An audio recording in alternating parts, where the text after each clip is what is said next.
Yeah, and that's again something I think we've all just, because even those in chat were asking, like, is this the legit meta? Is this what we're going to see a lot of?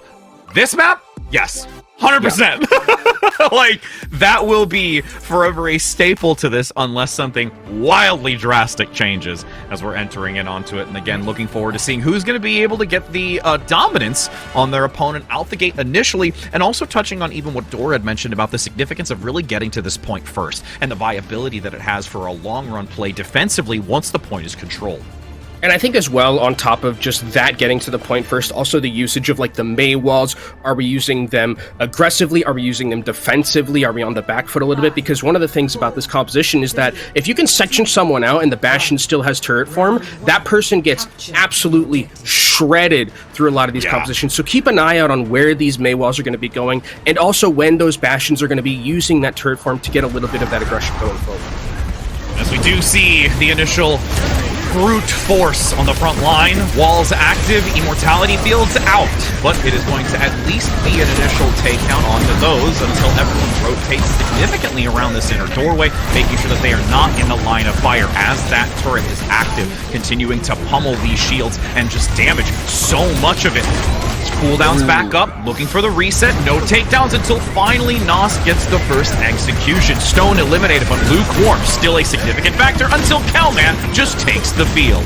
Just a little bit of an unfortunate synergy there. You saw Lukewarm going to that turret form, and yes, they're going to get a couple of kills. Actually, they've forgotten completely about him. The fight's going to go back over to them, but you saw a little bit of that anti-synergy there where the wall went up while the turret form was going in from the Bastion, and really big credit to Nyx for pouncing on that, going aggressively, knowing that they have an advantage with their own wall and taking that space for them, so they're going to take control at this point, start picking up that percentage. And one of the scary things about this, Rich, is that you have this combination now with the Ant Matrix from Fix, with that Bastion turret form. It shreds through, and Altiora don't have anything to deal with it. No, and they drop down from the high ground. Good denial for the moment. It rises them up for the moment to deny an opportunity of utilizing the amplified damage. And now there's a little bit of discombobulation. They're aggressing from two different positions, making it more challenging for Echo, but there's still a lot of presence here, rotating around this rampway, looking for the high ground. Shatter gets instantly denied, not only by the Shatter, but the Cryo Freeze as well. Everyone's still standing, and there's a lockdown. But Fix still comes in with the assistance of Nos, as we consistently see on this Mei play, and is once again being able to claim dominance. And that's just so unfortunate for Altiora. It feels like they did everything right in that fight. They had so many good blocks. The walls to start things off from Stone were really good, but unfortunately, because of the fact that Stone died so early in that previous fight, they didn't have the Blizzard, and Nos was able to get theirs, and that was really what turned the fight completely. Now, as we come back into this, Altiora are going to have a Blizzard soon from their own. The thing about this, though, is now they have this Bastion artillery strike, and they can create some space with that, and that's going to be a big deal. Kindred denied for now. Wall will be easily broken to maneuver up through the catwalk to go face to face with Calman, as there is a nice separation to one on the back wall, but the Immortality Field is out to give coverage to Nos. Echo gets a long firing range opportunity onto Paradox, so they've lost that support. Still is unable to maintain the consistent healing, and they have to draw back. Kindred getting low as well. There's no way that they can get back onto this, but they have to get these members healed up, and Paradox isn't here, so it will be a little bit slower, and we're at that 90% already, Rich. 4 Nyx ticking upwards. Here comes the artillery strike from Lukewarm. Lukewarm looking to become extremely hot to zone back most of Nyx. As they maintain a position underneath, they return fire themselves from on high. There is at least one takedown onto Nos, which gives an opportunity finally for Altiora to get some percentage on the board, and that wall is going to guarantee that Calman is completely separated from the team. Really nice combination of plays as well to take down Nos using that artillery strike and then putting the Blizzard on top of it. It is an expensive fight for them, but they really had to win that one, and they're actually not retreating here. They're going super aggressive, committing Ant Matrix too. Yeah, Kindred a little overzealous with the rest of the squad. It's going to give some space for now, and Lukewarm actually gaining value here despite the couple of taken down. Ant Matrix even committed. Fix getting 2. I mean, this is really scrappy back and forth. The respawns are closer, though, for Nyx, so they will get their members, especially with Fix getting those last 2 kills, and they're going to get back to the point. Mei has already used Ice Block, and they're right in front of Echo. Ooh, nice wall to buy a few more seconds into the Shatter to get clipped. Echo and Fix instantly blown up by the combination of Fire Strike and the Icicles from Stone. They'll retaliate and push back once again. Yeah, gonna have to retreat here. Really good really good shatter coming in from Kindred there to save that fight because it looked so scrappy. Lukewarm has switched now over to the Tracer, which is a little bit scary. It was to get back into that fight, but now you don't have the Bastion on this composition, and it's gonna be so hard for Kindred in these scenarios to be able to stay alive against that incoming Bastion damage because you cannot match the shield here. You have to play so carefully if you're Altiora in this scenario. Yeah, well-timed and effective engagements is the key here. Stone with the Blizzard has to force the crowd freeze down below. Double Blizzard active.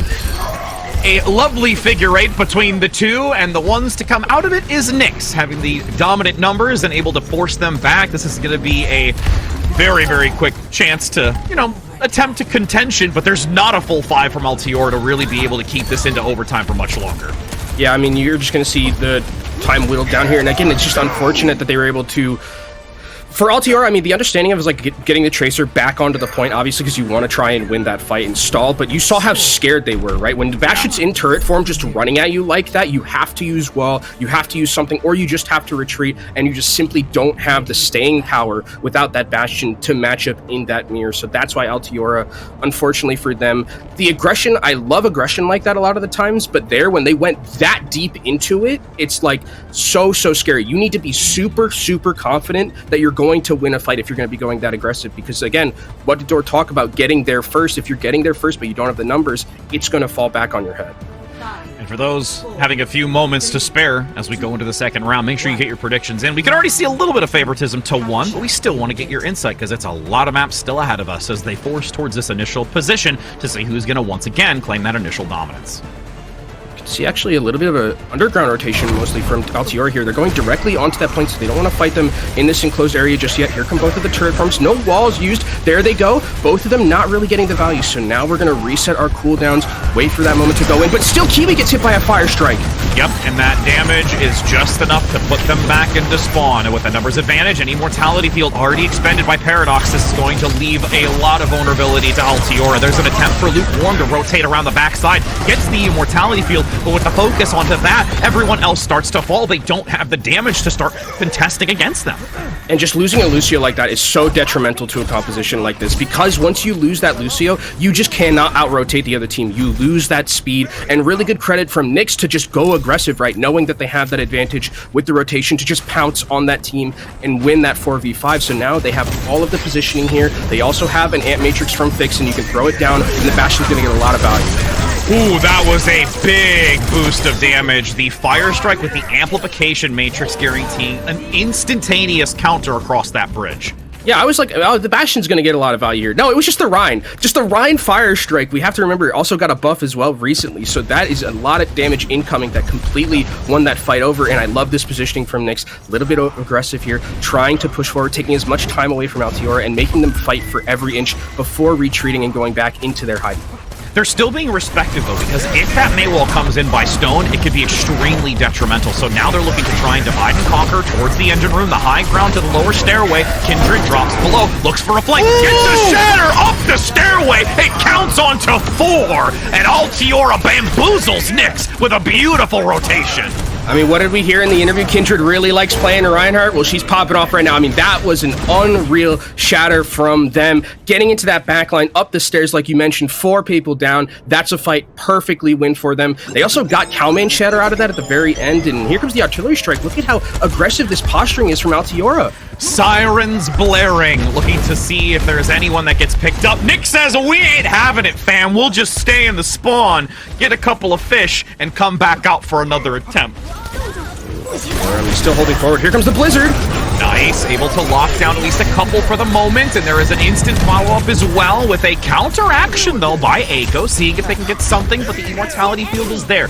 Beautifully placed to deny that opportunity of retaliation, 40% in climbing, and Altiora rotates back. And you can also, Altiora has a little bit of an advantage with that Ant Matrix. Will Fix be able to get theirs in time? Because again, between the Fire Strike and between the Bastion damage, it's going to be a lot. Ant Matrix again, huge value, early takedown, trade, tank for DPS. Stone eliminated and many more fall in suit as it swapped back presence on the actual point with an Ant Matrix. I feel it was a little overzealous to use and could have held for next time. I think in a perfect world, Fix is able to keep that, but they really wanted to win that one. A great wall from Nos to start things off that really hindered a lot of the value that was going to be coming from that Ant Matrix. So well played to Nyx, who continue to have control here. Both these teams coming back into this fight. They have their sound barriers built to them, but we're still in that neutral. So now, again, it comes down to those May walls, and on the defensive end, you have such a better chance. Yeah, and there's a lot more opportunity pressing into this, knowing that Fix does not have the amplification matrix, but as I say, that Fix is still going to get value onto the counterpart, dropping onto the point. The sound barrier is mitigating most of the damage from Nos, so it allows them to continue pressuring and actually force back this positioning from Nyx and take the fight. And with Bram going down, that should be the end of this fight. I mean, they're trying their best. Actually, Kindred is able to go down. Fix and Eiko are actually still just here, and now Cowman's going to be back, and they have their Reinhardt.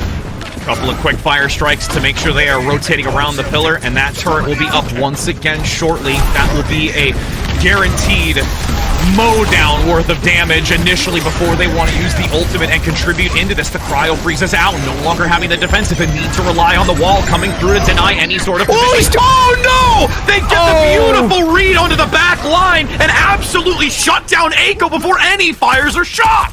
And now it's 92%, and I don't think there's a way back in for Nyx. There's no way that they can possibly get back to the point. Eiko switches desperately over to the Tracer, but that's it! That's a feels bad kind of moment when you're going into your ult form and you look around you with nothing but artillery shells laying you to waste. What a assortment of events to get that to go to a round 3. That might be the most perfully placed Bastion ultimate I've ever seen so far. It was right in the center, too. It was literally like no escape at the perfect moment, as you can see. Chat prediction, 74%. Lot of Nyx fans that we have in the chat. And I mean, makes sense. But Altiora, making him fight for it. And I think one of the things that's really cool about Altiora was just their aggressive posturing a lot of the time and winning fights when it felt like they sometimes had a disadvantage. That's always an impeccable, like, point of contention when you have these compositions that are so back and forth. If you can win fights from behind like Altiora are doing, it makes it so much harder for the other team to win in the neutral. It does, and as we now enter in to this next map, no changes here. Third time's the charm, but who's going to be able to gain that charm is the better question, with Stone being quite heavily damaged, but the shield is not going to last for much longer. The immortality field has been commenced from both sides, and Cowman unfortunately cannot withstand the barrage of fire dropped down below. Altiora does as the point becomes active.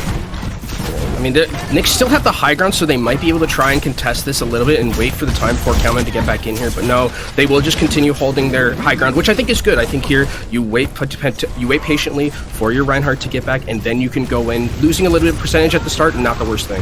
No, not at all. You do have this attempt to enter back in the wall. Yeah, it's a little bad, especially when Fix is attempting to give some assistance to try and round the corner on the high ground. It's a little bit all over the place for Nyx to try and recover from this. They're getting really separated, which is not something I'm used to seeing with Nyx as well. Nyx is usually such a well-oiled machine. They're working as fine, but these walls from Stone, there was that one at the start of this map that wasn't as great, but since then, a lot of these walls from Stone have hit a lot of value in just separating the team of Nyx, and that's one of the things about this composition. They want to stay as a unit of 5, they want to stay close together, and if you ever get separated into a 2-3 split or something like that, you just die. Both walls committed. Ant Matrix gives a massive advantage for Altiora for the moment. So you see you just reposition out to the island of the catwalk. Once that Ant Matrix drops, that gives a re-entry opportunity for Nyx to round this corner. Altiora responds, dropping down below, still continuing to... Oh no! That fire strike lands and guarantees that there is no more concern of damage, and that's an instant take back by Nyx. Fantastic fire strike from Cowman there, and now it's going to be Nyx who have that control. 61% for Altiora, not a bad haul given what happened in those first couple of fights, and it's going to be a little bit of a scary situation again because of these artillery strikes are going to be available to them. So we'll see if they decide to take that high ground away, if Eiko's just going to use it as the engagement comes in from Altiora. The big difference here is that there is slightly a little bit of a head for still Kiwi with that sound barrier, so there is that moment where there could be that tempo barrier that helps Altiora win a fight.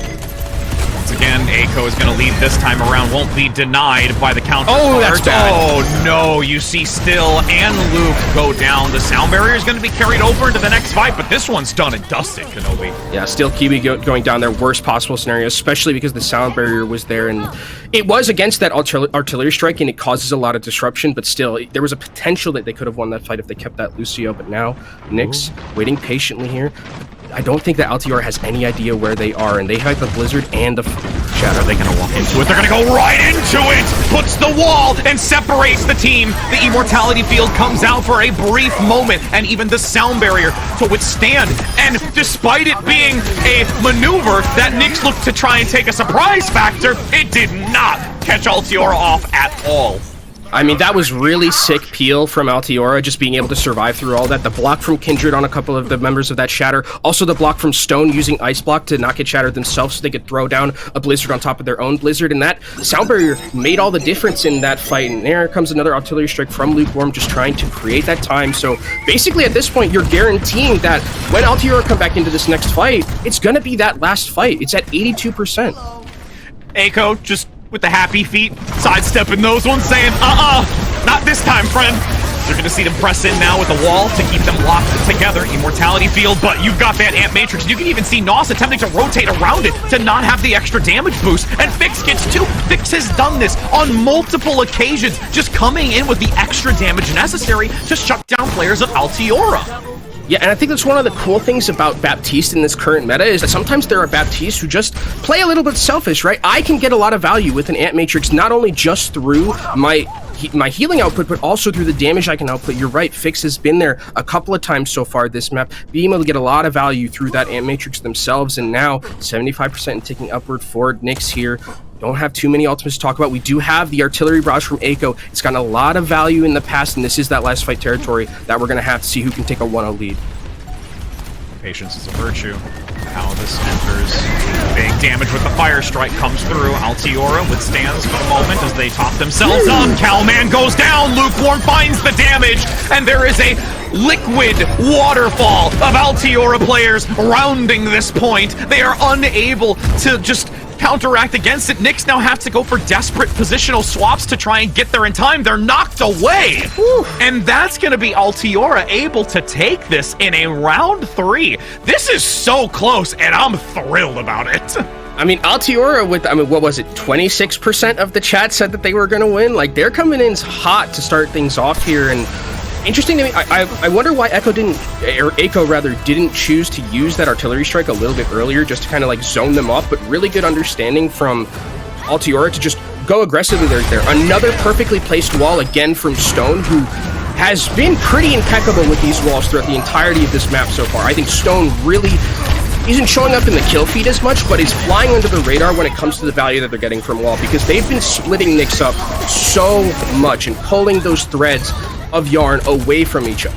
In addition to the walls, just also the very heads-up awareness of utilizing the cryo freeze. There was one big one at the start denying a shatter, helping, make that they're not going to get knocked out and capitalized on.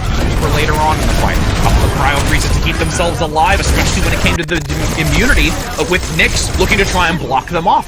The repeated consistency is something to really keep an eye on, and I highly agree with you that it is flying under the radar.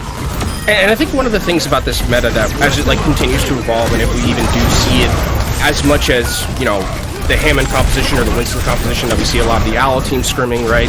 Talked about those leaked bots. Not really, they're public now. You can still watch them, as Dora said. But I think it's going to be interesting looking at this meta in particular, when we're going to be seeing these Mei walls kind of evolve a little bit, because sometimes they're used defensively, sometimes they're used offensively. Stone there, I think, was using them in a really aggressive positioning where it's like, yeah, I just want to go aggressive and I want to split the team. And I have faith in the rest of my team that, yeah, we'll just kill Calman. We'll kill anyone who gets caught. And even if you're not getting the kills at the start, the positioning advantage you can get from just a really good placed Mei wall is something that is incredibly valuable to the ebbs and flows of the fight. Mm-hmm. And just this understanding of that utility is so necessary when you need to really kind of counteract against a team. Realistically, when we look at Nyx, when it came to their amplification matrix, their high ground positioning, their maintenance to most of their abilities that allow them to have sustainability were having to be used later. They were not as front-loaded, let's say, as Altiora in a lot of them. So seeing that they can normally have a little bit more of a long-run fight tactic, those walls able to potentially force out those abilities a little bit more early, potentially the immortality field needing to, if you're separating that 1 or 2 players. It's really, really impeccable. And also just have to give major credit as well. The maneuvering around amplification matrix and being able to deny a lot of the amplified damage was something to really take view of, because there were multiple occasions that it didn't really get the maximum value.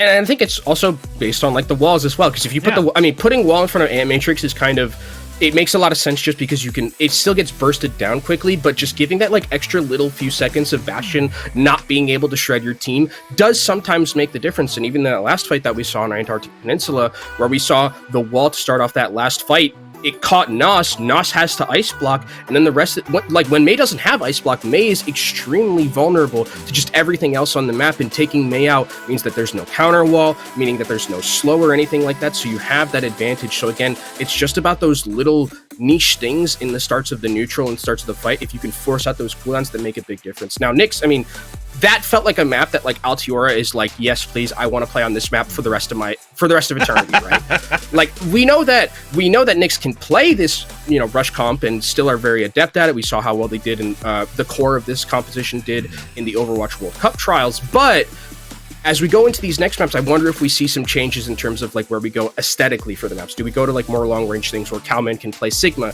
or play Doomfist and we can play a little bit more of that dive? But it looks like we're not going to get that. We're going to get King's Row. And this tells me that it's probably going to be just the mirror still.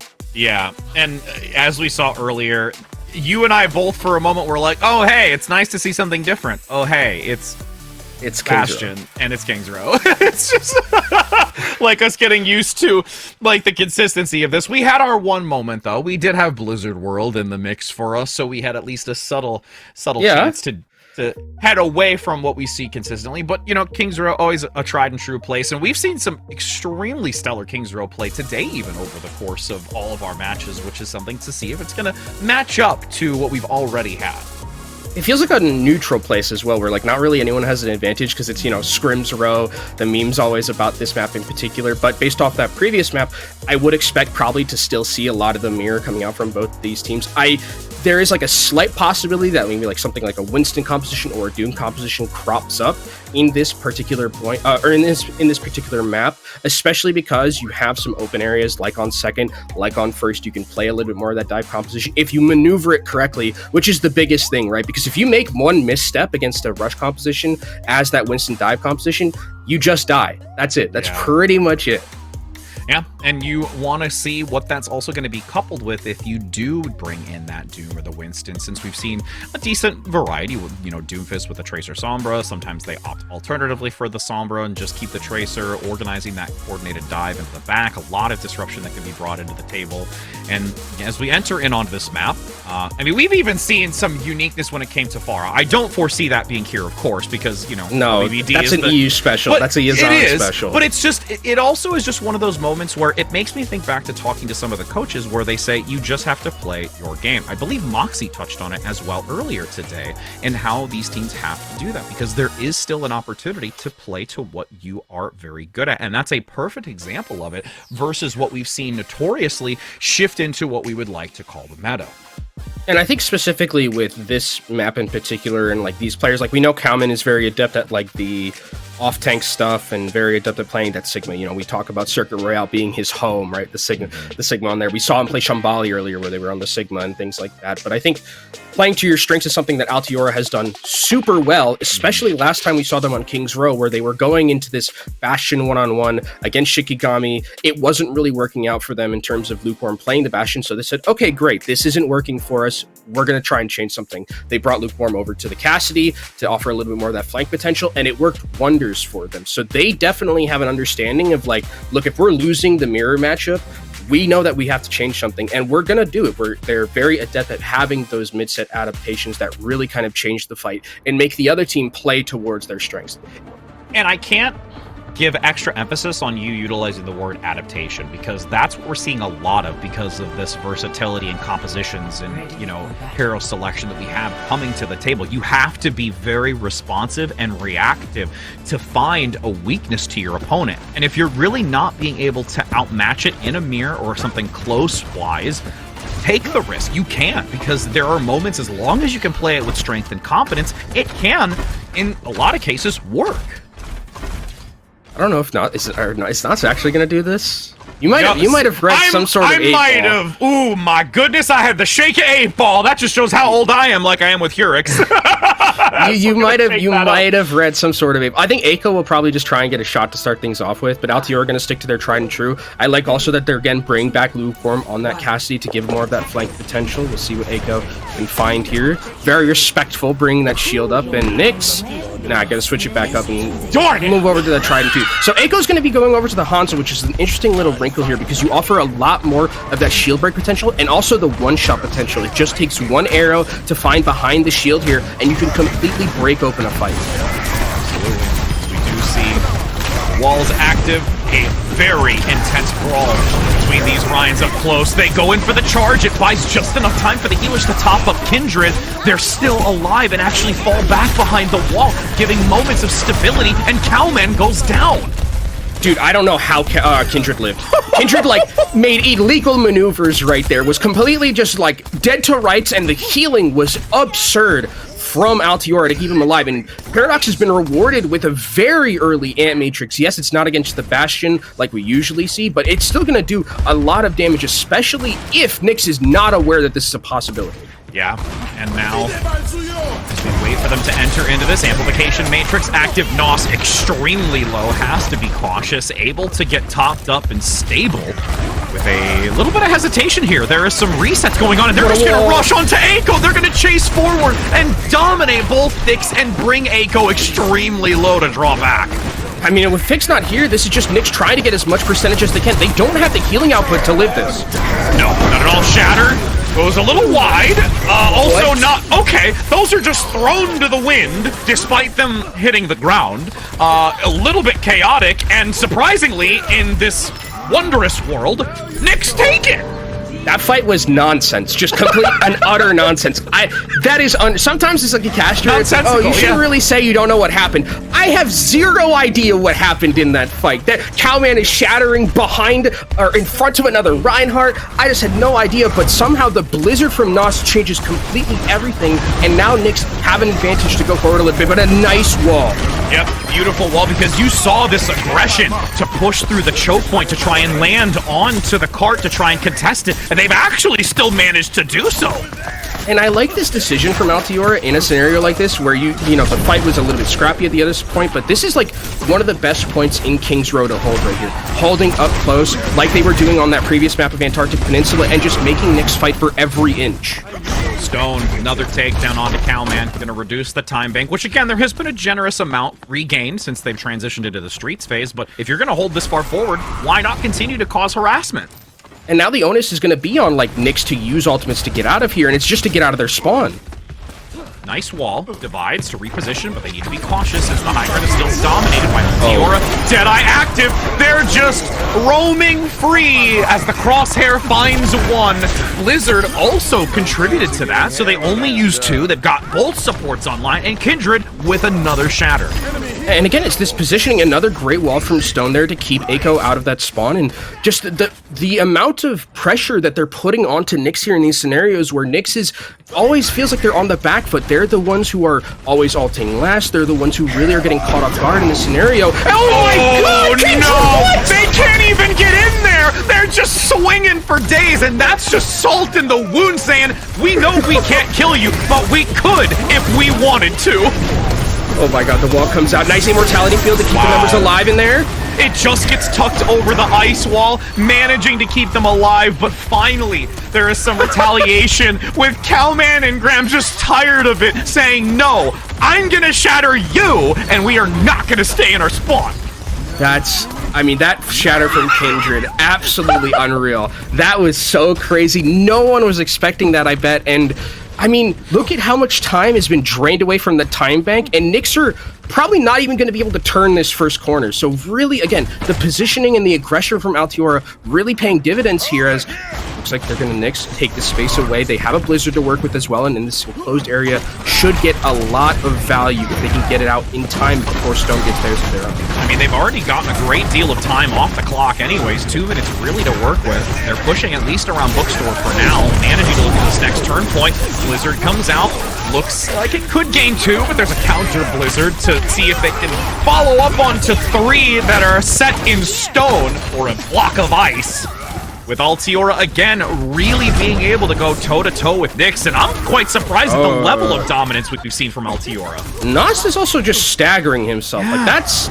Nas just needed to die there. There was no way that they were getting out in that scenario, and by the time the respawn comes in, by the time we get back into this fight, you're only going to have a minute left, and there's no semblance of a respawn advantage with where the card is right now. It's going to be a very scrappy fight, and Altiora have a shatter to work with. We've seen Kindred hit a big shatter before. Cowman nowhere near close to theirs. We'll see if Kindred can make something happen with their positioning to get a big one. Oh, reposition. There's one shatter onto Nos, but instantly covered by Cowman for the moment until Lukewarm finds an angle just behind it towards that bookstore back position. Now, a cleanup comes through. Altiora once again, 60 seconds to go for Nyx. Oh, and they smell blood in the water. They're trying to get Echo. They're trying to get Stone as well. They don't manage to find them, and look at it again. This aggressive positioning. They're just at the spawn door right now, and Nyx, again, if they want to get out of this, are going to have to commit some sort of ultimates, some sort of cooldowns to get out of it. All you heard in the distance was run, and now they're running towards the payload to keep it contested and find a better angle of contention. Wall divides 2, and they can look to follow up on to Nos, who does have the cryo freeze, immortality field active, but a wonderful charge displaced them outside of it, flipped by the sound barrier. Still, Kiwi able to keep them going for the moment until they are focused down, but even though still Kiwi is eliminated, everyone else from Altiora is holding strong and looking to pick up a book while they're waiting. And I mean, Nos is just going to stay here by themselves. The cryo freeze is available, but I don't think it's going to be enough. Nos is going to end up going down, and now it's just staggers right now.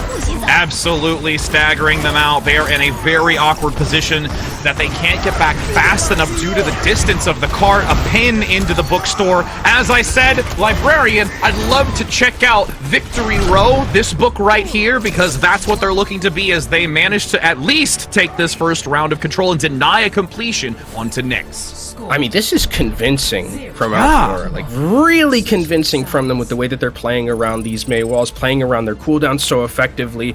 I think just, like, the understanding of them to have that, like, killer instinct is, like, the way that I'll put it, where they just, like, see that there's, like, one person split, and they just go immediately. They find that one target call, they go aggressively onto them, and they take down that member. It's so cool to see a team from these neutral points just pounce on a member like that and just win fights as handedly as we're seeing them. Like, they feel like they have so much swagger to them right now. Doesn't it feel like Altiora, where they are just shattering in spawn like that? Like, teams don't do that in a loser's bracket. Like, that's just insane how confident this team feels. It's a beautiful way to describe it because it resonates from them. You can feel this level of, and just within their aura, the type of dominance that's coming out from them. And Nyx, you could say they're feeling a little shaky here. They've got a lot ahead of them to really do on this defensive side to be able to deny Altiora from getting this completion and finding themselves on a map point. Yeah, and it's definitely not over for Nyx either. I mean, they still have a way back into this. We know these players are incredibly strong themselves, but it is going to have to come down to a little bit of this battle coming out with those May walls from Stone, from Nos. How is Nyx going to be able to deal with them? They have brought a Bastion to the table, so they have a little bit more of that front-loaded pressure to start things off with, but they have to be wary of Lukewarm here. We saw the last time they were on King's Row against Shikigami. Lukewarm got a lot of value on these flanks and taking down the Bastion themselves, so it's something Nyx needs to be aware of. Patience is a virtue here. Rolling around the statue from Altiora, not rushing into this. Being overzealous, waiting for the damage to come through. Nice transition towards that side to not allow all the damage to be pummeled into the shield. Taking dominance when necessary through the hotel. Wall divides 2, but they do have at least that high ground positioning available since they're on top of the wall. The tank comes back in. Echo looks to round the corner. Still mitigating most of it, but the fire strike lands onto Stone, and that starts to cause a treacherous downfall. Oh, that strike is really big. I mean, Altiora is still here trying to fight, but they're going to end up going down, and these are kills that are going to be extremely valuable for Nyx in this defensive end. You saw how Altiora is playing a little bit split, and Nyx needs to do a lot of what they just did in that last fight, where they get one pick and then they immediately just go on to someone else, like we saw them do there. They see Lukewarm and Fix are a little bit behind themselves, so they go directly onto them and they get those kills. That's what we need to see more of from Nyx if they want to have a chance to continue this defense. Nos is going to have a Blizzard way before Stone. Yep. 65% faster. I guarantee you that Altiora is not ready for how quickly that was generated. Now as they rotate up to the high ground position, seeing what value they can bring to this since they're opting still with the Cassidy, which has brought them significant value. The wall blocks at least the initial damage from the amplification matrix, but Eiko is still putting out quite a bit, denying any vision from Lukewarm to utilize it to its full potential. And now I think Altiora has to be aware that the Blizzard is going to be available to them. You can see that with their positioning right now. They have 3 on that high ground. Oh, charge for charge. Immortality Field Kindred is dangerously low, and Eiko takes full advantage within the snow globe. And this is at least 1 tick gain so far. That is something for their troubles, but they are not going to last long and have to go back to the drawing board for the 2nd and 3rd. I think it's one you just have to take on the chin if you're Altiora there. The Blizzard comes in, gets a lot of value. You don't have a counter Blizzard or something like a Sound Barrier to layer on top of that. So Altiora will go back to spawn, will reset themselves. 1 minute and 40 seconds is all that's left for them, and they're on their first cycle of ultimates. It is a scary scenario for them if they don't win this next fight. Luckily, they will have a Blizzard available to themselves to be able to force their way in. Movement speed to rotate Lukewarm around the corner. Sound Barrier comes just around that wall, so it gives the coverage to Kindred, but they're being vaporized on the front line. The wall buys a minuscule amount of time to get Kindred out of there, to draw back with both Paradox and still Kiwi to keep them topped up. The counter Blizzard buys the space, no one can touch it, and Altiora transitions into the streets phase. Nasamine, I think, has been playing extremely well on this defensive end with the Mei. A lot of these walls are picture perfect, but there's just too much in terms of the ultimate economy for Altiora or for Nyx to handle on this defensive end. They did whittle down this time bank a significant amount though, and this isn't an unwinnable scenario for Nyx on this defensive end. They can hold here. It's a great corner to hold on, but they have to be wary about this Ant Matrix coming in from Paradox. Fix is nowhere near theirs, and Cowman has a Shatter. A Miracle Shatter is going to be something that Nyx is going to need to win this fight after what they did. Up top, Ant Matrix for Lukewarm, instantly walled. There is a charge. Cowman goes in so aggressively, and Eiko is there to give full assistance to this, completely stifling Altiora in their attempt. The black line, though, being harassed, 2 separated, Lukewarm and Paradox attempting to survive through this. I mean, they need to make sure that they secure these kills. Paradox will end up going down here in just a few seconds, but the card is still moving forward. This is a little bit disjointed, Rich. Yeah, it is. Shatter lands onto 1, guaranteeing that Kiwi can't last for long. They've managed to hold this, 3 meters to go, and this is where Nyx now have to play this corner and this choke point perfectly for just over 2 minutes. It has to be perfect from here on out, and they also have a Blizzard to work with, which is huge. They will be able to just throw this one down in the fight. They also have an Ant Matrix to just either win a fight outright or create more time for themselves. The difference is Eiko has gone over to the Tracer, so you don't have that front-loaded Bastion damage, but here comes an Ant Matrix, and that's going to have to be Altiora, or Nyx rather, respecting it. Kiwi responded so quickly with that move to deny Eiko from being close enough and had to force the recall, now continuing to keep tabs and mark where that Tracer is, topped up for the moment, rotating back by Fix to give that extra healing for another reattempt. It's a slow and methodical one for another engagement. Patiently, here comes the high noon, just his zone numbers off. A good wall to start things off. You see them now press in. Whoa! Blizzard Deadeye onto Nos! The Blizzard still lands though, so it zones them away, but they are attempting to force out these ultimates to get an encounter with both Kindred and Stone, and both support ults even to come in for this next engagement with 1 minute and 60. The Sound Barrier is going to do a lot here. The Shatter land, guaranteed. They might just do it now. They don't need the ultimates. They've already got 2 necessary. Stone just gonna throw it in for an insurance policy, and that will be Altiora able to take the 2nd map and put themselves on a match point here. And I think both you and I and a lot of viewers, especially those out there who voted that Nyx was gonna take it convincingly, Altiora saying, I don't think so, friends. Yeah, Altiora is really stepping up to the plate here in this matchup. Nos is going to get play of the game, but won't matter too much in the grand scheme of things as Altiora up 2-0 here. And again, I think it was, what, 76% of, or 74% of chat was thinking, like, oh yeah, this was going to be a Nyx victory, but Altiora is coming out and playing this composition so extremely well, with the usage of these walls, with the usage of the high ground even from Lukewarm. The thing about it is that you saw towards the back end there, Nyx started to like figure out the method of like how to beat this, but it was just too little too late because their attack just didn't go as well as they would have liked. Yeah, method to the madness, but unfortunately they went too bad before finding the solution. And you can just see in these replays just the sheer force and ability that Altiora had. And even in those moments that they were cut down, on moments like these where they were overwhelmed, there was still this great retaliation. They managed to regroup, they kept their fortitude, and always looked for the main objective, taking down their key targets and isolating Cowman specifically and getting so much pressure on him. And again, it's just a fantastic understanding of this composition, right? Using those walls effectively, Paradox saving those moments where they need that amplification matrix, or saving the moments where they need amplification matrix or mortality field, things like that. And Kindred, I mean, Cowman is a very, very good player. I want to make that like perfectly known, but Kindred is doing so well in this Reinhardt 1v1 matchup that it looks like they just have such a tip of the spear of an advantage when the tank is like running that, right? Like that feels like it's such a strong point of contention for them. And that's not just because it's like a 1v1 with Kindred and Cowman, it's because of like all those other factors of the team comp working so effectively against them. Yeah, there's so many moving parts to allow it to reach that level of control and being able to match against a player that you and I in the scene for an extended period of time, watching what they're able to do, especially with our time in Collegiate, seeing what they can present here. But, you know, we're going to go to a short break. We're going to see what this third match has in store for us, and I'm pretty curious to see how it's going to unfold, so don't go anywhere.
Why, hello, and welcome back. We found ourselves at a 2-0 score lead for Altiora. I'm Rich right here alongside Kenobi as we bring you this third map. And again, I commented before we went on to the break, I think we're quite surprised at the level of dominance that we've seen from Altiora. Not to discredit them as players, but when we just, even the audience assumed the same. And we've been pleasantly surprised to see how it's turned around on us.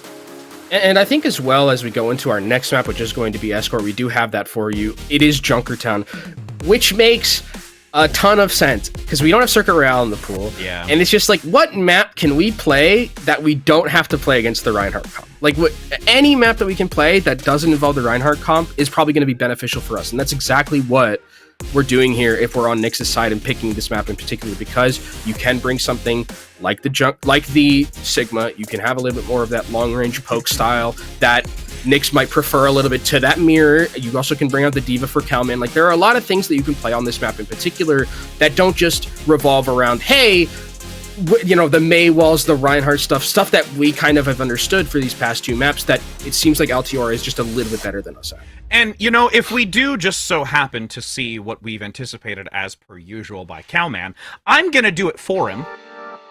As, we commented last week that sometimes you just don't need your shoes of any nature when you're playing Sigma. Take your shoes and off? you just... Yes. I mean, I don't have mine either. But okay, so wait, do you cast with your shoes on? Because that's a bigger problem to me. How is that a bigger problem? Are you in like your bed? Where are you? Like, what do you mean? Are you in like a garage, I'm in like a basement, dungeon in the corner with my acoustic foam. What do you think? Yeah, I'll crowdfund you some carpet so we can put that under your feet so that you don't have to wear shoes while you cast. It feels nice on the cold cement when it's warm in this type of space with these lights. I'll believe you in that one. I'll believe you in that one, but I think that I'm doing it for Calman, just in case. Of course, for Calman, obviously. We gotta rep our boy, especially coming from Collegiate. But I think, like, going into this matchup, if we do see...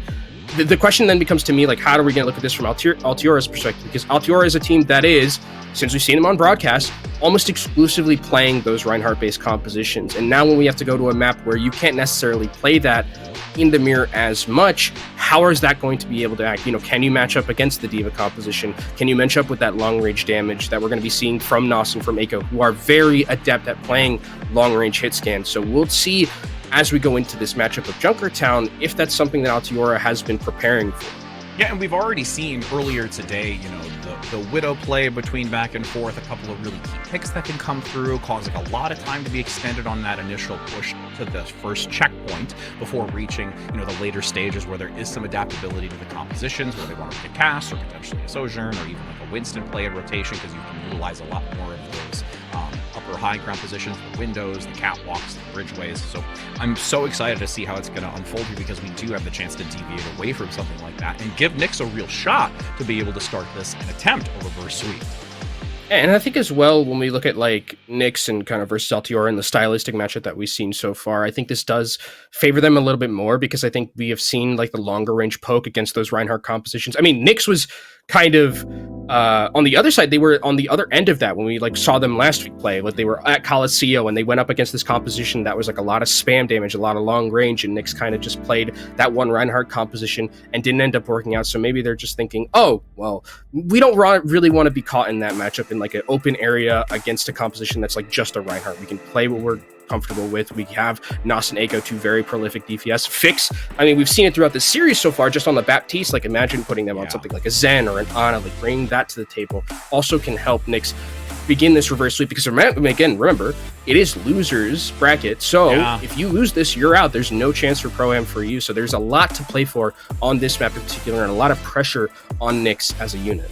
Well, and the other part of it too, especially when you mentioned about Fix and what they can do and adjust going into this, you mentioned the Zenyatta, that there is a lot of value that can be brought with it, but also in return of how Altiora can counteract against it. Zen can sometimes feel a little bit overly focused, where there's no real escape tool, there's no defensive opportunity like you get with the Immortality field, or you have a little bit more mobility, or the Sleep Dart, or any of these types of things that can really kind of deny extra, defensiveness to protect that battle. So that's another factor we can look at if we do have Nyx taking that road or that trajectory to bring in the Zenyatta, because it is almost like that high-risk, high-reward. You get that extra damage. The amount of volleys that we've seen on occasion from Zenyatta has been substantial, especially when they're locking down some of these tracer plays. I mean, it's crazy what we had earlier, especially on this map in some narrow corridors. If you dash in and you're face first in front of a Zen, 9 times out of 10, you've been dead.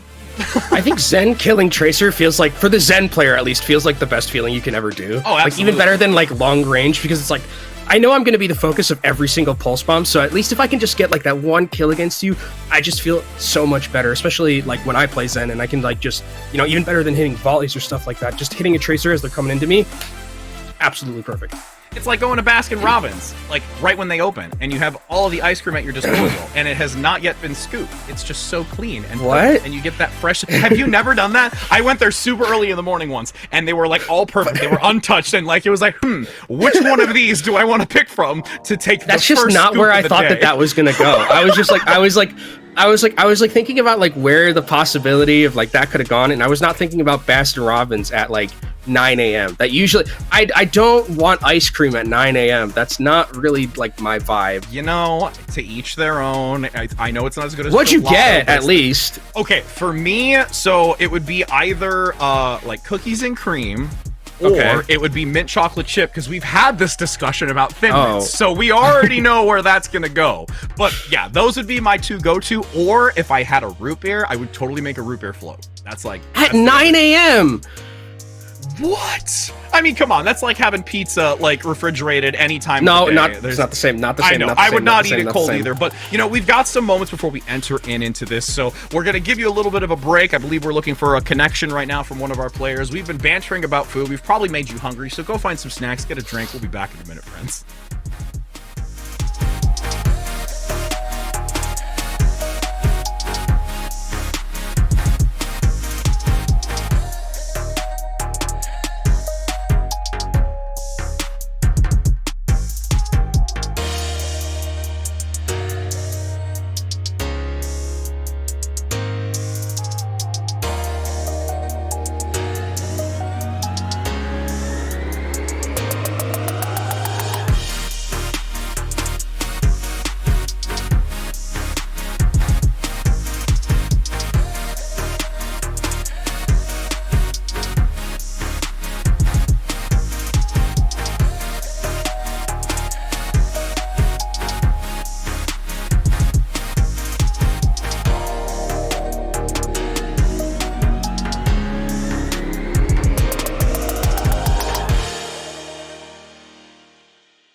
Welcome back, gamers. We're here. We have finally been able to reconnect our lovely gamers so that we can continue on. We know that we had a little bit of a break. We've made you hungry. Hopefully your sustenance has been met. And we are now going to enter into this possibly match point here as we're entering onto Junkertown. And Kenobi, we've already kind of hyped up our expectations in what we might look for compositions. And now as we do enter onto the map, it will look to be Nyx on the attacking side first, with Altiora being on the defense. Yeah, we also know why there was a little bit of break. Cowman was taking off his shoes, apparently. Let's go! Cowman is playing shoeless. We have confirmation of this from inside the home. So there you go. That's why it took a little bit of time. I'd fist bump you right now, Cowman. I would so do that for you, my friend. Cowman, you a legend. Let's go.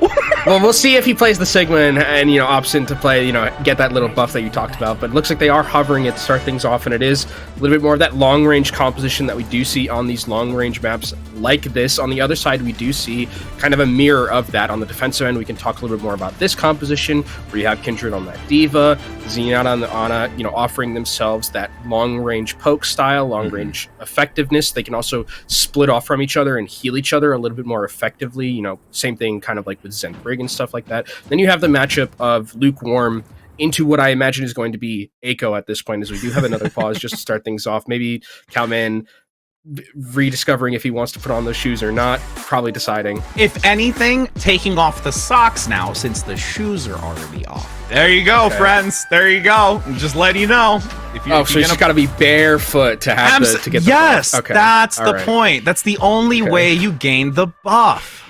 Okay. It's a 60-minute buff unless dead, so it's gonna last a while. So it's like a flask. Okay, I see. Yeah, it's like a flask. But as we kind of start things off here on this composition at the start, we see that Echo is actually going to be on the Hanzo, where Lukewarm is going to be on that Widowmaker. So Widowmaker does technically have a little bit more of that long range potential, and you can also get to places that the enemy team is not expecting with that grapple. So it is going to be something that Nyx is going to have to look out for. But they're actually just going to go over to the Sombra as well. So Sombra is going to be good for scouting and finding those backline members alongside Nas with those dives. Yeah, the surprise factor from Lukewarm is going to be really important to find an angle that nobody's ready for, like you initially saw under that tiny little crevice of the aluminum plating, but unfortunately didn't get the shot. This payload's still moving quite a bit for the moment under the archway, so now they have opportunity to stick towards that mega pack, also with the counter side, with the other pack to heal, just in case they need it. Eiko's in a great position to hack it and make sure that they can continue to keep this intel going. And Kamen is getting taken down low, has to use that grass to keep themselves alive, but they're getting taken down really, really low here, and they're not going to be able to hold onto this cart as big as they would have liked to. As Lukewarm actually takes down Nos and the Tracer is gone, that means Stone is going to have a lot of ability to play a bit more aggressively if they want without the threat of another Tracer.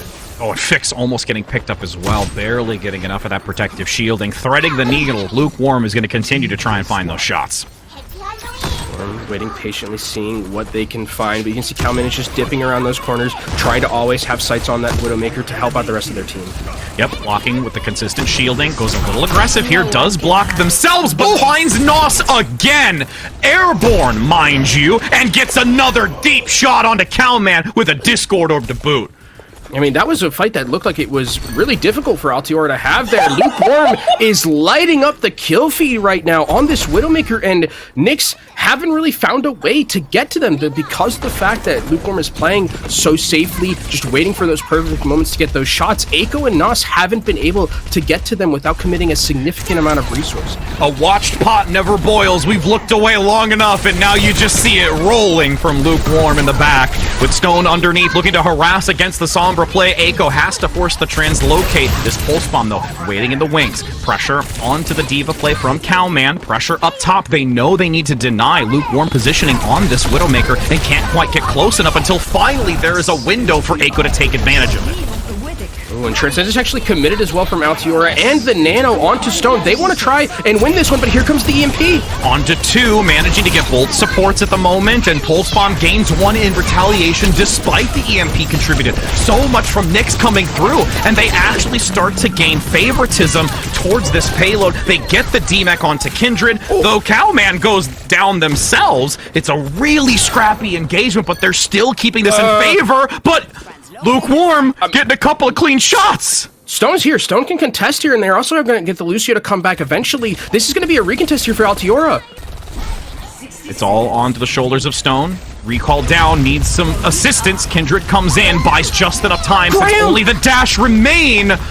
Graham is no longer here. The healing is falling apart, and under 2 meters to go. Altiora, with the lovely timing of Stone getting back into this, and the staggered pickups are able to continue holding on to this with 40 seconds. Oh, Stone is taken down. Both self-destructs are available right here in this fight. Which one's going to land? They get one or the other. Cowman goes down, so Cowman can't remech, but Kindred sure as heck can. They've got this defense matrix to continue soaking a lot of the damage around the point. There is a lot of pressure, though, and now that the mech is gone, Stone, I don't know if you can pull it off this time around, and that's going to be a checkpoint reached. Yeah, I mean, it was a really scrappy from Nyx, but well played to them for being able to take this first point by getting those kills and securing them at the back end of that. Now this might be a moment where I would potentially think Lukewarm, after using this these sights from the Widowmaker, might swap, because this is a lot more of an enclosed area and it's not as hard to get to the Widowmaker in these scenarios. So I think that that's something to look out for, especially when Echo comes in here with this EMP, can get a lot of value from it as we go forward. And Lukewarm, waiting in the distance, has the Infra, now with all information accessible. Gonna look for the shot, doesn't quite land it on the dome of Graham due to them jumping and having that crossbar to mitigate it. There's the shot! Didn't get it the first time around, but that second one was clean. Never mind. I mean, if Lukewarm is going to keep playing like this, you can play this on every map, every point of it. It does not matter whatsoever, because again, even while it is a little bit more enclosed than that first point, it is going to take a lot for Nyx to just try and get to them. They have to posture, they have to set up these positionings to execute that dive, and this is really good from Altiora in terms of their positioning themselves, you know, holding close and giving that space to Lukewarm for them to be able to get these pop-off moments and hit these shots. Once again, looking at the angle from Lukewarm. Echo down below, though. Sneaking up the stairs to find the chance to dive onto it. EMP gets 3. Lukewarm is a focus. The grapple in reposition, it looks like just diving overhead, but there's Cowman to respond instantly, at least onto one of the 3 targets. That was a nutty sleep from Still Kiwi to keep Lukewarm alive as long as they did, and now Lukewarm's going to come back on this Tracer. There is a nano that comes out, and Transcendence is called from Fix. They want to try and win this fight. Yeah, and you have Stone with the EMP to counter now. Taking a high ground position to get maximum potential with it. There's not too many that are clustered together, and at this point they're still winning the fight outright. Altiora maintaining this high ground. The defense matrix takes so much of that blunt force trauma in the introduction of that doorway. Cowman is demeched again here. Self-destruct is dropped. Seeing if they can get back into the mech quickly before having to worry about anybody picking them up. Altiora takes this again. This is last fight territory here for the entirety of Nyx. Rich, they are going to have some stuff to work with. Eco should be able to get this EMP in time. There is going to be a self-destruct, but there is a Transcendence on the other side for Paradox to keep the team alive throughout all this incoming damage. It's just about dodging this EMP and staying alive to get that Transcendence healing going. Lot riding on their shoulders, since this is, again, where you want to continue to push as far as you can on the offense to set yourself up for success to enter into another map. Nos down below alongside Echo, still stealthed to find this chance with the EMP online. They go for the contention into the overtime. Pulse Bomb online for Lukewarm, looking to drop it onto the back, but there is still the defense matrix needed to be very cognizant of. Discord and Hack comes through. EMP clips it. Nos finds the takedown. No Pulse Bomb available. The numbers advantage for Nyx. Down below, Transcendence expired. Paradox overwhelmed, and that's Nyx able to take this fight. A big ante at the end of it, but it's not going to matter too much. Really, really heads-up play from Nyx during that fight. Even though they didn't get the Zenyatta, they got the Tracer, and taking down Lukewarm in that fight is such a big deal because you lose so much damage potential. Stone is going to try and contest here. There is a respawn advantage here for Altiora in this scenario, but they need to continue juggling. Oh, the staggers. You almost had the elimination onto Stone. No health pack. Paradox is blown up on entry. Stone falls in suit. Fix gets both of them. We touched on the significance of the Zenyatta getting those executions just as we've seen Fix do on the Baptiste, and it shows again here. Kindred gonna go down in 1 minute and 30 seconds left for Nyx as they do get 2 points, which is, considering how the map has gone so far and how on the back foot they looked a lot of the time, getting 2 points is really valuable for this team, and they still have some stuff to work with. They have a self-destruct. They're going to have Transcendence as well to deal with the nano coming in from Altiora and the EMP as well. So Nyx have a potential to be able to snowball this, but look at Stone going towards that back lane, seeing what they're going to be able to find with that EMP. Nice grenade onto Lukewarm, followed up beautifully by Cowman to deny that presence. 45 seconds to go. The attack still leaning in their favor. And that was the EMP engage, and it got absolutely nothing from Altiora. Yeah. It got diddly squat in that scenario. Yes, it forced out the Transcendence, but again, the momentum is now still here for Nyx to try and push this to a third cap.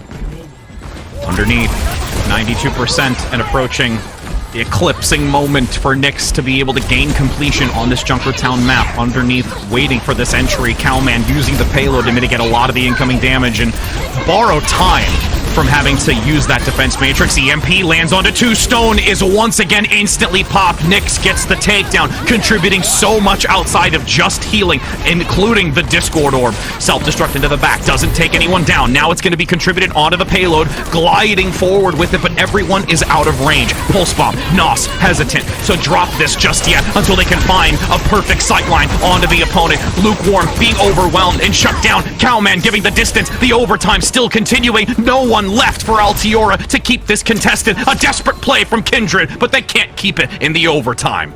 And it was looking good for Altiora, but there towards the back end, Fix, I think, came alive on that Zenyatta. Was getting so much value on it. I think the swap over also to the Sombra, I mean, from Eiko, who was on it a little bit earlier, but the way that they were setting up these dives, especially throughout second and third, with the EMP, with the hacks, absolutely immaculate from them. And Altiora, when they went over to the Sombra, it felt a little bit more disjointed, right? When you saw Nyx, when they were going over Sombra, it was always as a 5-man, but there were times where Altiora just didn't seem to have that same level of coordination on this comp in particular, like we're used to seeing from them on the Reinhardt style of competition. Well, and there was a lot in the early stages and towards the middle portion in this segment we're seeing in a replay where Lukewarm was getting those early picks. They were managing to take someone out early, so they had the advantage. But once it deviated away from the Widowmaker, that's where things started to shake up. And I agree with you about the composition as a whole, is that it's not as strong when it seemed they had to deter themselves from what the Widowmaker was contributing to the overall composition.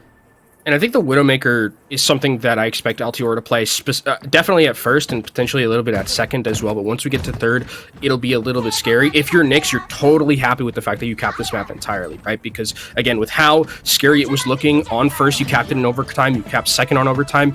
Giving yourself that extra chance is a big deal, because at that point anything can happen. Even if Altiora caps with like 2 or 3 minutes, you still have that extra life to play with. And as we see Lukewarm starting off on that Widowmaker again, we'll see if there's any focus on this hero specifically. And Kindred is actually going on to the Zarya. We haven't seen Zarya in a hot minute, but it's a very, very good counter to that D.Va, because you cannot defense matrix that damage. This is something that I think is a little bit of a counter pick coming out from Altiora and showing, again, that understanding and that thinking of the game. Yep, and this calls back to everything we've been touching on, where there's so many just hero selections that have been brought into the mix here, and to have Zarya among many other tank pool selection options being brought to the mix. Altiora, though, Lukewarm still maintaining this high ground. Great peel and assistance on Luke Mino to make sure that they are not taken down. Lukewarm rotates back, sticks with the team, and not too much happens. See Zarya just trying to find a little bit of charge. They aren't charged up just yet, and it is going to be hard for them to find a lot of it until that dive comes in, but we're just going to have a little bit of posturing right now between these two teams and seeing... Ooh, as Nas is actually taking down Lukewarm, that's big. That means that there's no threat of the Widowmaker more, and Nyx can play a little bit more aggressively.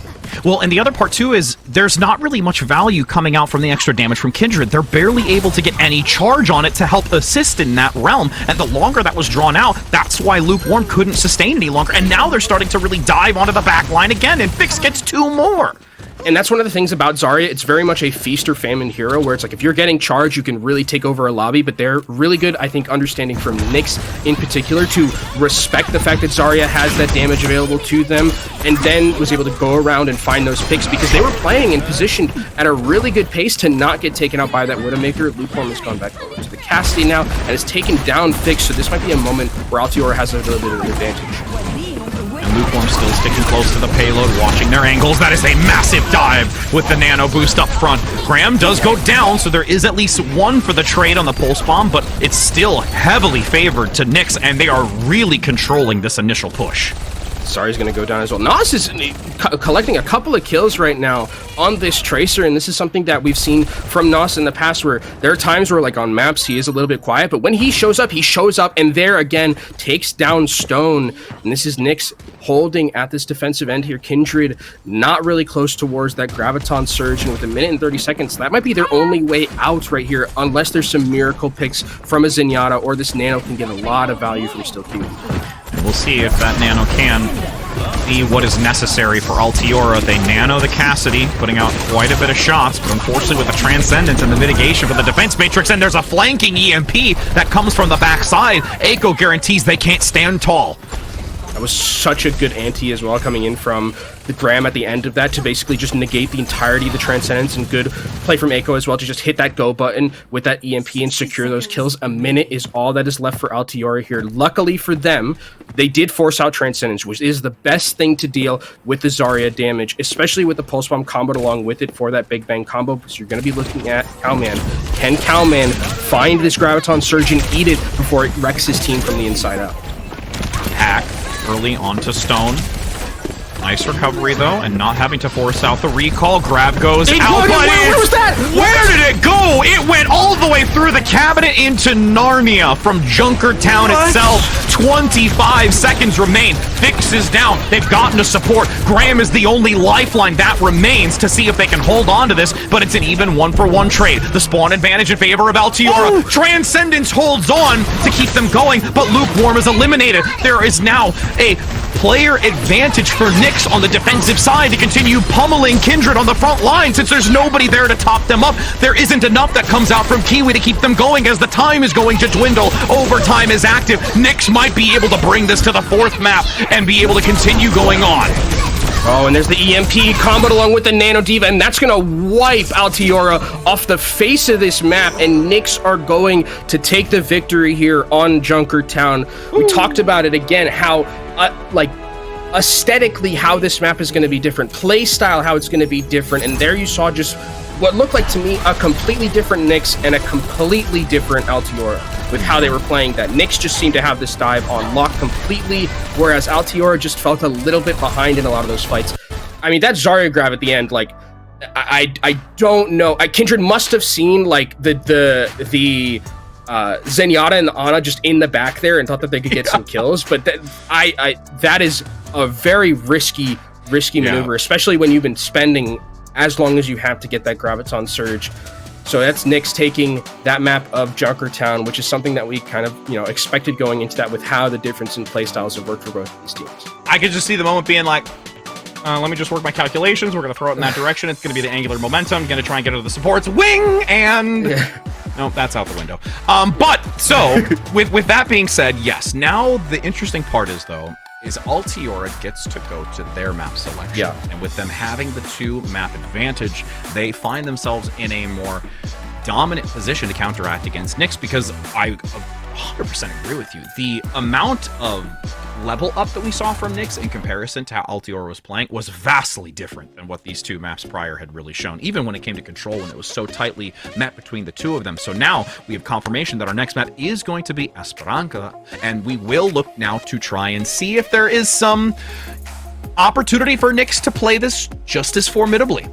I think the thing about Nyx as well is when you look at these momentum screams to me like this team is a momentum-based team, right? Like, yeah. I think that if you give this team like an inch, they will take the entire mile, and giving them that win on Junkertown that was relatively convincing. It was a 3-0. They got the full hold at the very end, and they looked very good on that dive composition. Maybe now when we go over to Esperanza, where we do see a lot of that Reinhardt play, but you can play other things. Winston's a possibility. It is Cowman, so maybe it's not as big of a possibility as before, but just giving that momentum, giving Nas that moment on the Tracer where he's popping off and really playing extremely well. Nas is a player who loves to have those moments, right? And it's about the consistency of those moments and the momentum of having that type of play. So if we can go to a map like this where they've broken the momentum of Altiora, and now it's all in their field, they do have to play on a map that is very easy to play if you're on that Reinhardt composition, and it does favor Altiora's playstyle a little bit more, but don't sleep on Nyx for this map in particular, because that they showed on our previous one that they do have that ability to just completely exert their will over the enemy team. And you also want to know why you don't want to sleep on Nyx is because now the shoes and socks are off. Cowman is not wearing them. Yeah, that's the reason that Junkertown went into that direction. Cowman listening, and I'm here to support it. So now we carrying that 60-minute buff into this next one. It's like they put down Feast, and then they just took off their shoes, and then they're just like, okay, well, we got it now. We didn't die yet, so we're totally fine going forward into this one. It's going to be good. And again, with what we've already seen, because we did see this map earlier, and we even commented, you and I, because we had on repeated attempts where we're sitting there for 2-3 minutes on Coliseo, and then finding us in a deja vu moment as we were on this, watching this map earlier that Dor and Hurix were on, where there was this extremely well written out understanding of how they wanted to engage this Hive. Did a stellar job as a whole, and curious to see if we're going to now have what we typically see, where it's this blitzing forward kind of rush engagement out the gate, not nearly as slow paced and methodical due to the composition. So there's a lot of different factors here, and I think we're going to see an extremely different tempo going into this than what we had earlier. Yeah, and I would expect the mirror to be something that we do see off the rip, and I don't think we'll see that posturing that we do see sometimes on Coliseo with maps or with compositions like that. That one felt like it was very the Winston doesn't want to fight the Reinhardt at all, so we got to play a little bit slow. We got to wait for our perfect moments and just poke him down. But hey, anything can happen, and again, it's on the line for both of these teams in terms of the losers bracket, and I keep repeating it, that if you lose here, you are out. It's not like the winners bracket that we had before this, so Nyx has everything to play for, and Altiora probably just want to close the book right now and get themselves to that next matchup.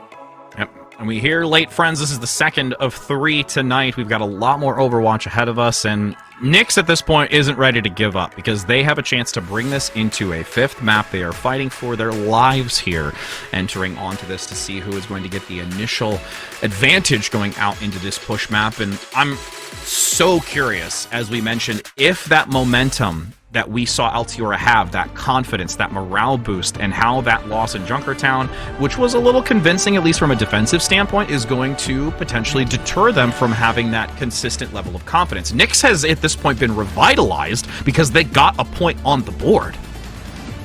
They're definitely feeling that momentum from the Junkertown matchup that we saw, as we're already getting the hovers. Not really shocked that we're seeing what we're seeing from both these teams. It's going to be that Reinhardt brawl coming in from both of them. Lukewarm on the Cassidy is going to be something to look out for, though, and we'll see if Nyx stick on that Sojourn for Echo. So Sojourn, in a matchup like this, does have a little bit more of that spam potential. You have some extra damage with that disruptor shot, and you have one-shot potential, but necessarily the flanking isn't as strong as something like the Cassidy. Also high risk, high reward for that forward aggression. Nice wall to come out early, though. There's a wall to deviate, creating a channel between the two around the bot. As there is not yet an elimination, the Immortality field has been expended. Kindred is drawing back, needing to be topped up by the supports. Paradox just pumping right now to keep this front line stable and comfortable to go back into Cowman, who is really taking ground inch by inch. Lukewarm, though, takes a flank and gets rid of Fix from the equation. And that's the value of the Lukewarm flanks right there. They take down Fix, and now the fight's completely over. Nyx cannot fight here. They don't have the healing to do it, and that's what Lukewarm has been so good at throughout the entirety of the time that we've seen them move over to this more Cassidy style. These flanks that they can get onto the backline members, there is no one better you want to pick off than Fix. It's the majority of this healing, or of healing for this composition. And now you can take all this space, and here comes an Ant Matrix. Oh my god! Ant Fire Strike onto Fix! That just hurts real bad. I'm feeling the incineration on that one.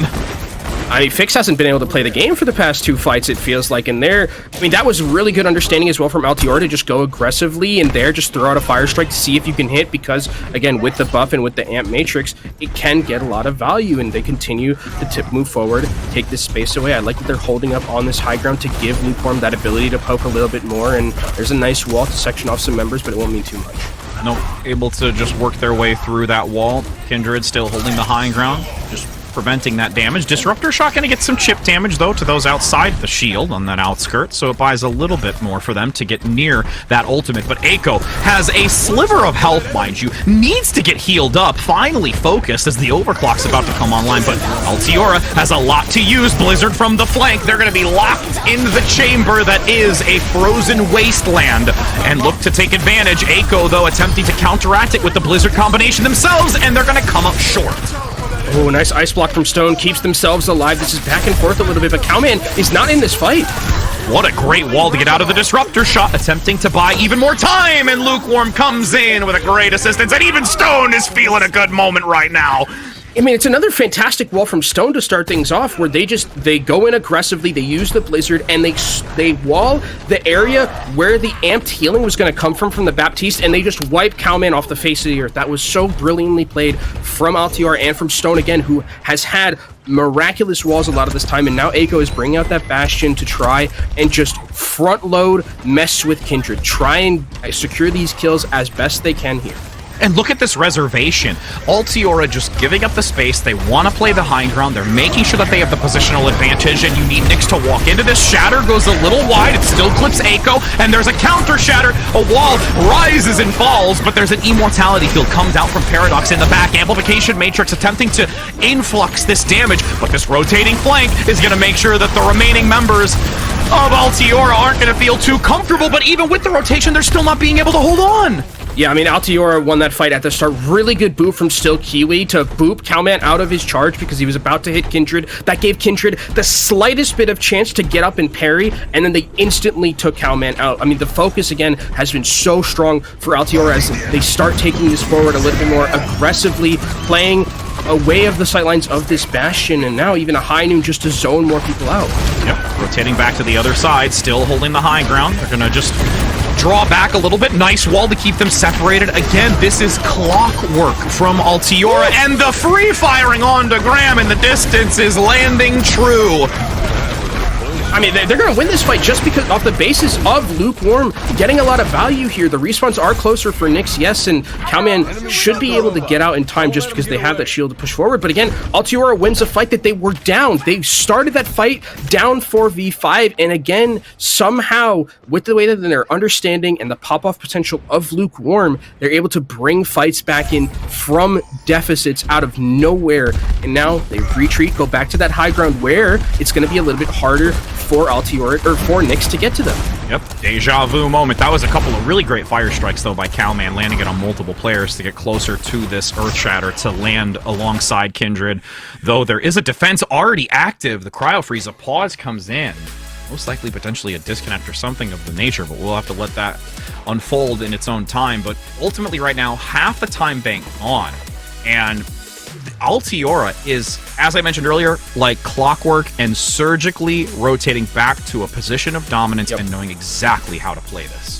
I mean, it feels like the Art of War, where it's like they're always taking these like advantage positions, right? Where they're just like, okay, like we've gotten 91 meters. And like sometimes in like ranked play or in solo queue, you're like, we need to get like as much as we can. We need to go forward. We need to complete this map, really stick it to them. But here, Altiora, just again, that understanding of like, we've gotten a lot. We've gotten pretty much enough that we need to potentially win this map unless some Herculean comeback is going to be here from Nyx, and we just go back to our high ground. We continue poking and force them into us. It feels like they, again, have a really good understanding of the positional way to play this composition, the utilization of the geometry, comboed along with their walls and things like that. And it's so reminiscent of Coliseum, where you look to take the fight, you draw back to the neutral, you hold the choke point, and that's your point of dominance, and that's where you retain yourself.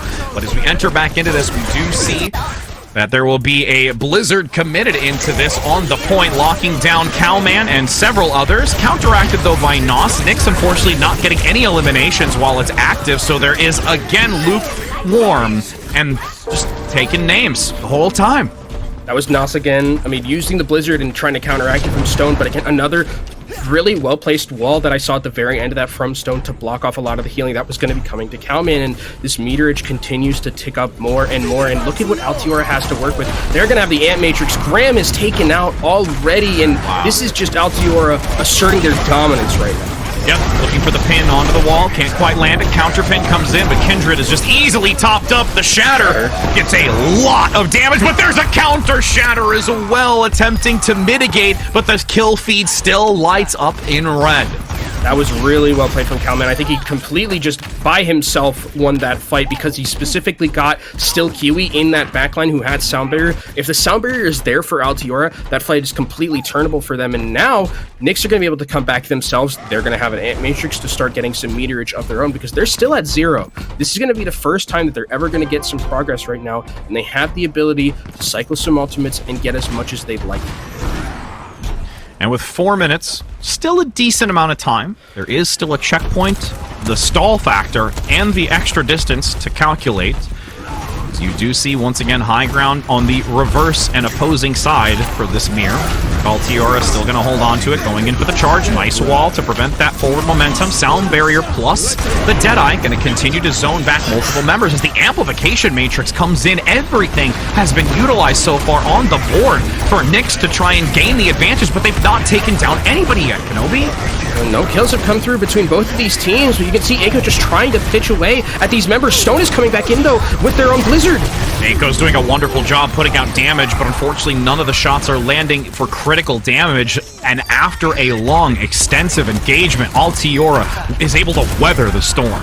I mean, that felt like it was like two swordsmen battle each other in like fencing, but there was just that one little moment where one of them gets the advantage and parries in with that Blizzard at the very end. And Altiora now, again, have an advantage going forward. They're going to have the Ant Matrix to work with, and I think what they'll do is they'll push this one forward and then just stay on that high ground and just have Nyx, again, come to them. They're going to say, if you want to get back this spot, you're going to have to go through an Ant Matrix on high ground that you might not be able to deal with. It's like A-B repeat on the old VHS players. That's what this is. You are showing your age, and I didn't Shut up! As the wall comes in to block the angle, moving back to the next open window port on the bridgeway. Still going to keep it contested for now and really force Nyx to have to take the step outward. Dropping below, Ant Matrix is there with the additional Fire Strike. Immortality Field already expended. They have so much for Altiora defensively to work on this and keep them in this position. And now Nyx has to get so much value with this Nos Blizzard. For the Blizzard here, seeing what he can find, and there goes. Nice, the knockdown onto the Reinhardt, though there is a follow-up on and underneath it. Eiko gets a couple of great shots, eliminating the Immortality Field and following up onto Kindred, but Lukewarm still present for the moment and gonna stall this out.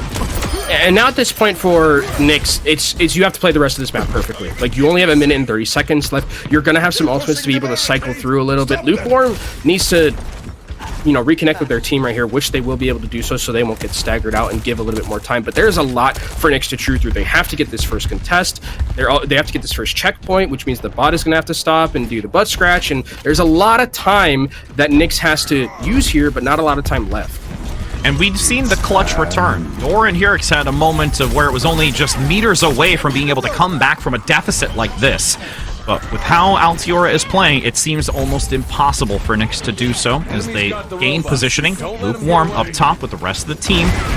Taking that high ground, still getting a lot of shots onto Graham, rotates back down below, the Deadeye active, the wall blocks the sightline, Lukewarm has to rotate back, nice elimination onto Paradox, and again, they're solely reliant on a Kiwi, and now they're losing other members. This checkpoint will be reached, and they're still in the mix.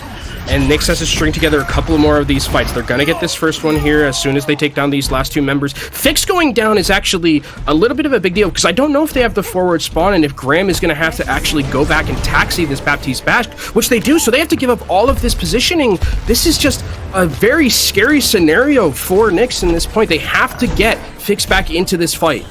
I think they did get the close spawn. The timing was Nyx. You can see it just on the left-hand side in the outskirts, so they've managed to go back up to the high ground to look for this re-engagement.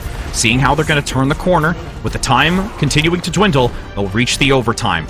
Now, with a full group of 5, Kindred waiting in the corner and seeing what they can get, especially because they have the Blizzard online. Shatter blocked, manages to deny it, but the Blizzard comes out from Stone, seeing if they can get the extra assistance with the rest of the team. 2 locked in that small area. Graham with the sound barrier buys time, but Fixed is shut down by Lukewarm, who has constantly kept a watchful eye, and now continues to run the last few moments of this. As you said with the fencing, Lukewarm comes in parrying, and that just devastating lunge to the piercing heart as Altiora takes the win on the map of Push and continues to work their way through this loser's bracket.